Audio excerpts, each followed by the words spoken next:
This is why we can't have nice things. Isn't that how the old saying goes? If there was anything that pertained to more vehicles, from scratching your wheels, from scratching your paint, and now I got a new thing to add to the list. Mice crawling up in your engine bay and chewing up a few things. Oh, this is going to be good. Here's your opportunity to laugh at somebody's misery, see something expensive get destroyed, and come out with a huge price tag. Hey, maybe you can learn a few things. Maybe we can learn together. The nicer the vehicle is, the harder it is to keep it in the pristine condition that it originally came in. That is, unless you have a climate control garage, which, hey, by the way, I don't have. This is the exact reason I like to buy older things, classic things, because whatever work you put into the vehicle, it increases the value. But the one time I buy something brand new, sure as shit and shame on me, the luck gods punish me for having this shiny new object. A mouse, a cute little Mickey Mouse from the fields next door, crawled up into my car, started chewing a bunch of stuff underneath my hood, in my engine compartment. These are my stories. The first day I got her, never thought to myself a mouse will crawl from the underside of the car up into the engine to chew on anything.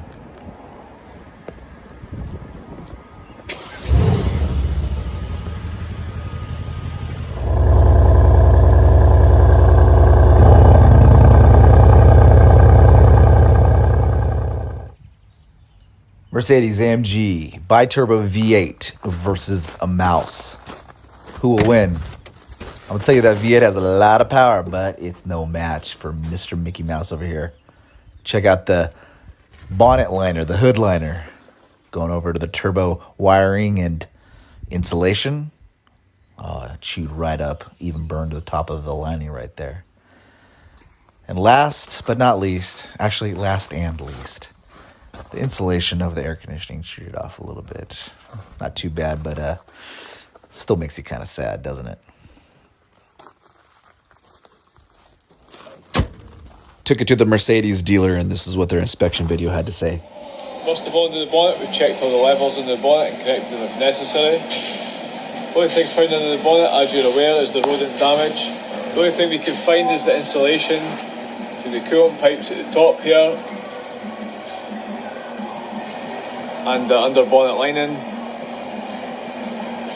The rest of the wiring and coolant pipes appear to be in good condition and unaffected. Here's the part breakdown. 200 pounds for the underlining of the hood, the bonnet. The turbo oil line, 70 pounds almost. The heat shield, 40 pounds, and a whole bunch of other miscellaneous parts that reaches a grand total of 880 pounds, which converts to over 1,200 woke American dollars. This individual underhood bonnet liner is over 150 pounds, but had to be replaced in a two-part kit. I don't even know the price of the second part. $1 million. This oil cooler line from the turbo has insulation and wiring. The insulation is what got chewed up, the wiring and the line got left alone.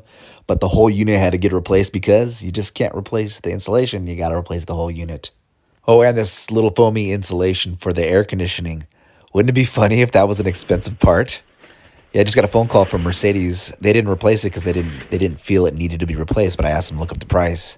It's 90 pounds, over $100, and 5 hours worth of labor at 130 plus pounds per hour. I actually might get a razor and just cut off the chew marks, make it look cleaner. Got the car back from the mechanic, the dealer. Just installed shiny new expensive parts. Now I got to figure out a way to protect my investment, repel the mice, keep them away.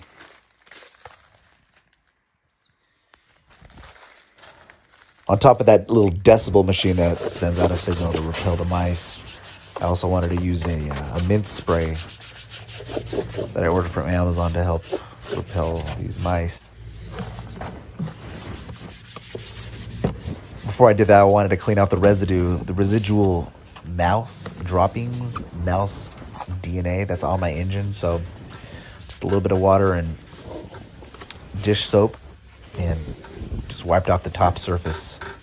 Afterwards, I sprayed down the engine. I didn't want to spray it directly on the engine, but you know what? In the end, I don't care. I'd rather have this stuff sprayed on the engine and protecting my engine, especially on these delicious looking wires. I'd rather have it sprayed on that than Speedy Gonzalez getting right back into my engine and chewing stuff up again. So if there's anything you see here that you don't like, in the end, I don't care. I need this engine protected. I guess in one regard, it's kind of sad that this was the first ever video I posted of this AMG, and it's the first. I mean, the thing doesn't even have 4,000 miles, and it's already getting chewed up by Mother Nature herself. But if there's anything else you want to see about this car, let me know, and I'll post it on YouTube if it's doable. You want to see me whipping donuts? That's not doable. But you want to hear exhaust noises? You want to see a little bit of acceleration? Let me know, because I do videos on Mustangs, motorcycles, and tools, and I don't know how people feel about AMG Mercedes. I guess I'm opening up a whole new can of worms with this vehicle.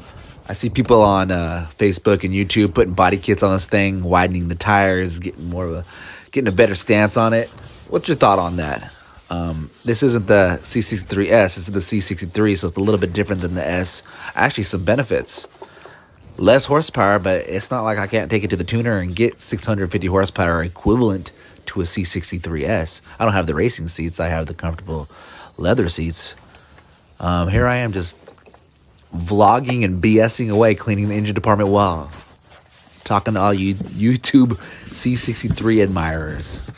So thanks, man. Thanks for stopping by. Be sure to comment below, subscribe, and let me know what you'd like to see with this vehicle, other than just me cleaning the engine department, cleaning and wiping it down with mouse spray, mint mouse spray that I ordered from Amazon.